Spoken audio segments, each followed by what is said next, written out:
राज्यातील लाडकी बहीण योजनेच्या लाभार्थी महिलांना देण्यात येणाऱ्या हप्त्याचे पैसे हे शासनाचे पैसे आहेत. लाडक्या बहिणीचे पैसे मिळणारच असं म्हणत छगन भुजबळ यांनी लाडकी बहीण योजनेच्या पुढे ढकललेल्या हप्त्यावर भाष्य केलंय. राज्यात सरकारकडून संजय गांधी निराधार योजना, शिवभोजन योजना याचे देखील पैसे लाभार्थ्यांना दिले जातात. तर त्याचे देखील पैसे दोन महिने उशिरा मिळत आहेत, परंतु एवढे उशिरा मिळणार नाहीत असंही छगन भुजबळ यांनी सांगितलेलं आहे.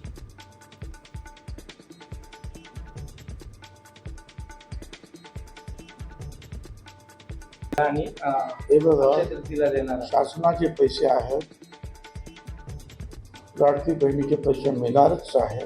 आता काय अक्षय तृतीया नाही तर कुठला तरी मग दिवस त्यांनी काहीतरी मला आता गुढी पाडवा सांगितलं होता आणि आता अक्षय तृतीयेला देणार. हां देणार म्हणून सांगितलं, ठीक आहे ना.